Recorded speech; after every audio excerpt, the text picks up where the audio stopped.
Buenas noches, nuestro laboratorio es de máquinas térmicas. Los integrantes son Johan André Arias, Daniel Alejandro Chaparro, Karen Juliet García, Manuel Hernando Medina, Romario Saúl Hernández.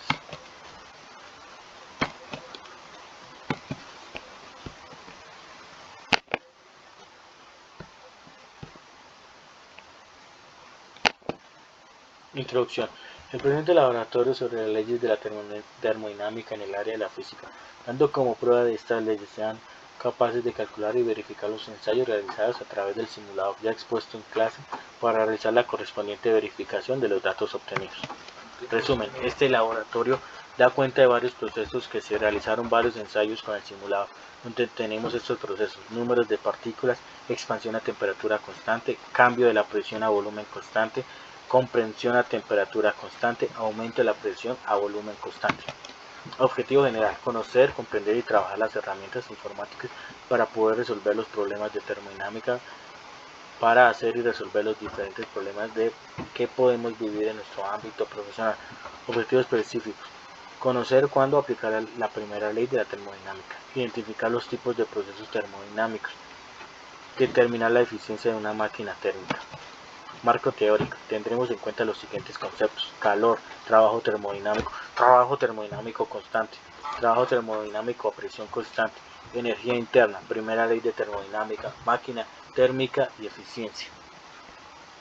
Iniciando con la práctica del laboratorio, se ingresaron 400 partículas en el recipiente. Después de esto, se utilizó la manija izquierda, en la cual se agregaron 5 nanómetros, que es el mínimo volumen, a la parte ancha del recipiente. Después de esto, se ingresó como temperaturas 300 grados Kelvin.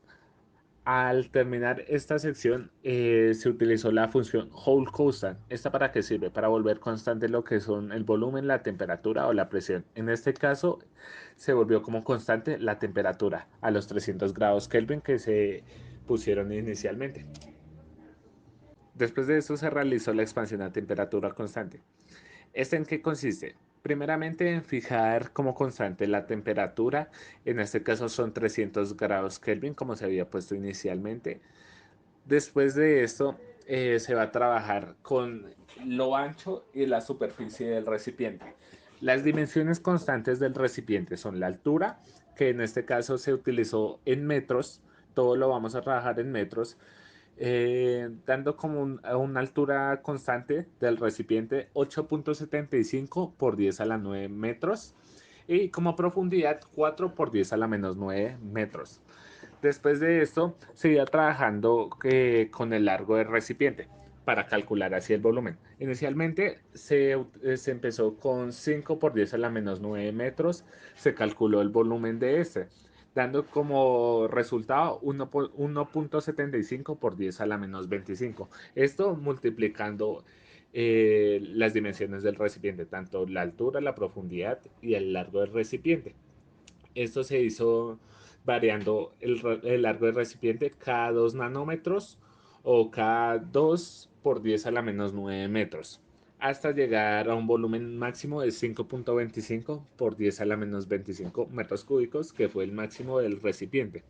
Después de esto, tras utilizar esta expansión, se calculó la presión de este dentro del recipiente, dando como un resultado inicial 9.466.000 pascales. El programa lo botaba los resultados en kilopascales, sin embargo nosotros hicimos los cálculos y lo volvimos a pascales, y dando como máximo 3.155.000 pascales, que fue para el volumen de 5.25 por 10 a la menos 25 metros cúbicos.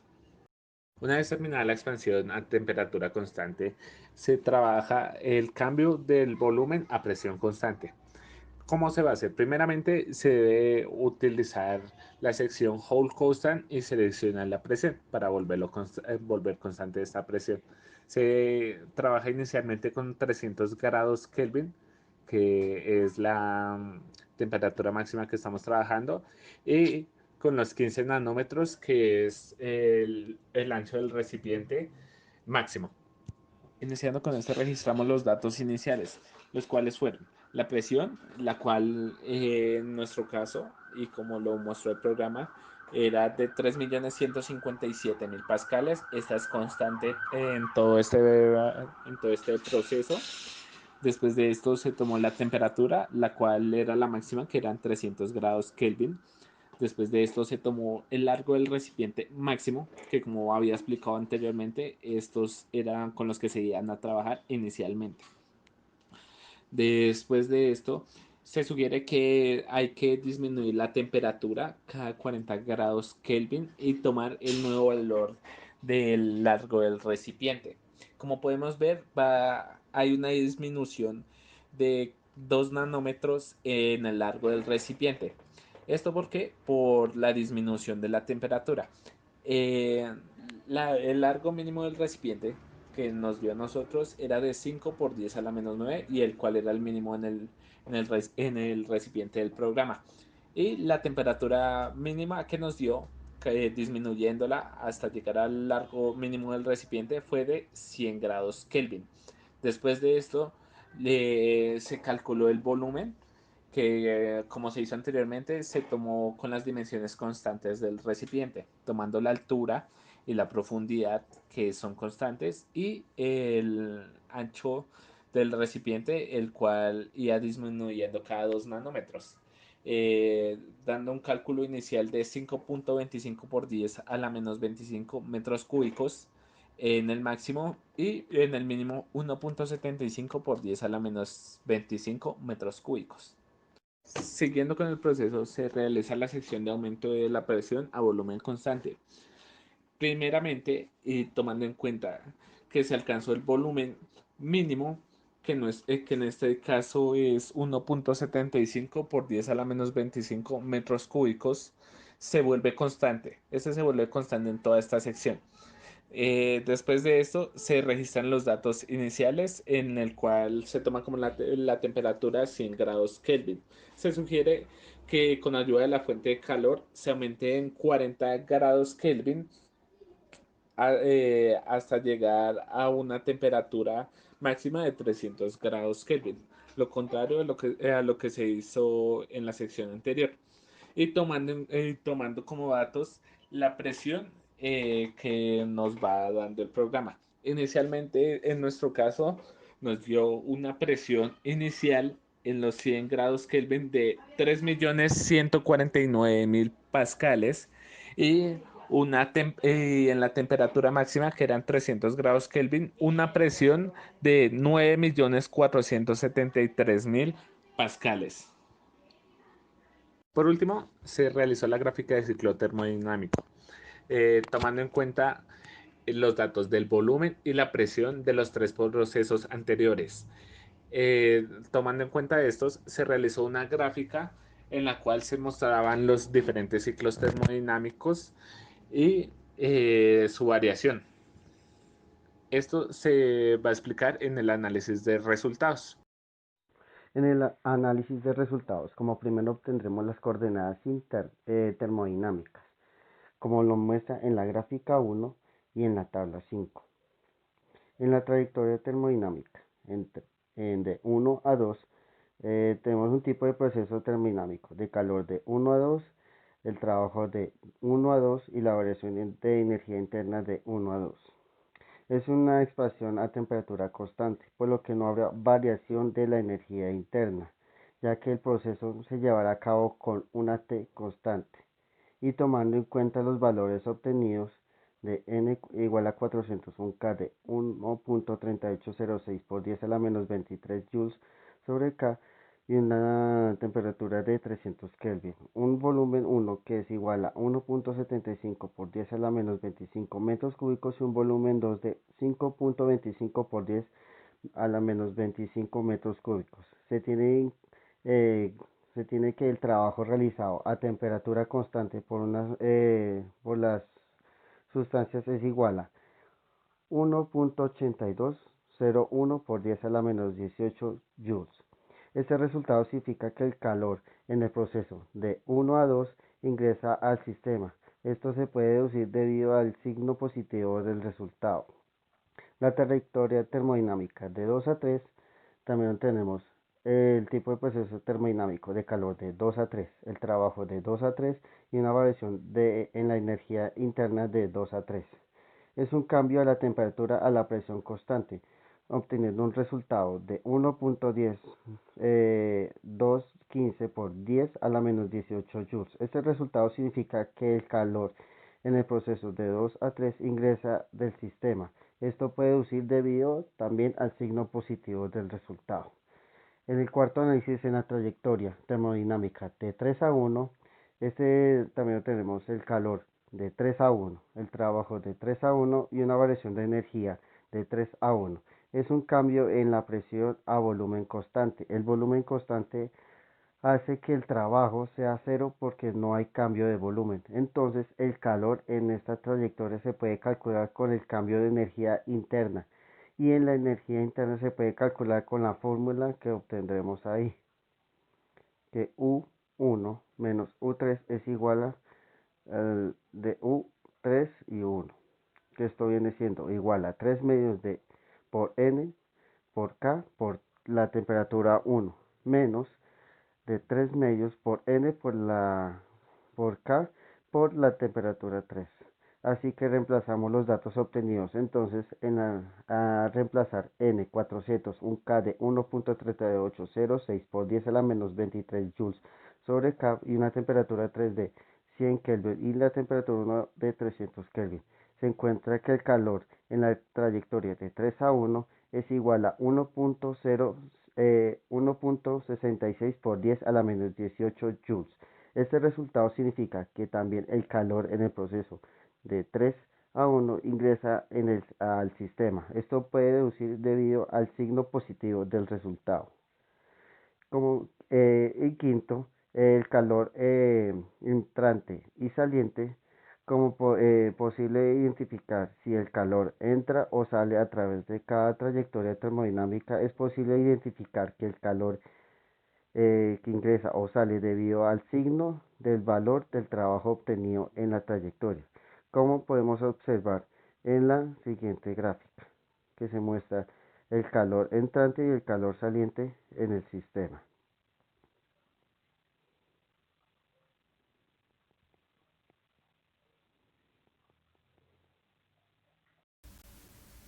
Continuando con el análisis de resultado de nuestro proyecto, vamos con el punto 6, que sería como tal el trabajo desarrollado por el ciclo.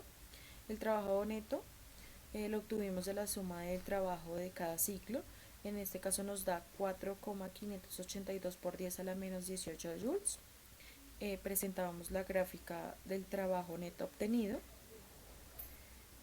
Seguimos con el punto 7, que debíamos calcular la eficiencia del ciclo térmico. ¿Cómo la calculamos? Entonces primero hallamos lo que es el calor entrante de cada ciclo. Seguido de esto, entonces dividimos entre el trabajo neto obtenido anteriormente y nos da que la eficiencia del ciclo termodinámico es 1. Por último, el punto 8, que es una aplicación. Si la energía entregada por la fuente de energía térmica fuera de 100.000 joules y el motor hiciera mover a velocidad constante un elevador de 2.000 kilogramos hacia arriba, determine la altura máxima que este elevador puede subir sin carga. ¿Cómo lo llamamos? Entonces tomamos en este caso la fórmula de trabajo, que es igual a fuerza por distancia, para despejar la distancia. Entonces dividimos como tal el trabajo, que vendría a ser 100.000 joules, sobre la masa por la gravedad, la masa de 2.000 kilogramos por 9,81 metros sobre segundo cuadrado, para un valor de distancia de 5,096 metros. Bueno, les voy a hablar sobre las conclusiones del laboratorio, que es sobre máquinas térmicas. Y una de las conclusiones es sobre la primera ley de la termodinámica, que dice que todo trabajo realizado dentro de un sistema genera un calor. Esto quiere decir que al haber un movimiento y unas fuerzas dentro de un sistema, pues habrá un trabajo. Por esto mismo es que se genera el calor y la temperatura y presión que hay dentro de un sistema. Entonces esto quiere decir que dentro de una máquina o una máquina, asimismo habrá una presión en el sistema. Por ejemplo, los motores de cualquier, un ejemplo es un motor de un carro, de una moto o algo, pues ahí se genera unas fuerzas y un movimiento. Pues al ser constante esos movimientos pues generan una temperatura y una calor. Otra de las conclusiones es sobre, por ejemplo, también se puede decir que la otra conclusión es sobre concluir que una máquina tiene que mantener constante la presión y el volumen, que habrá un cambio en su presión. Pues al mantener constante su presión y su temperatura, cambia su volumen. A partir de esto se quiere decir cuando dos de estos aumentan, el otro se mantiene constante. Y la otra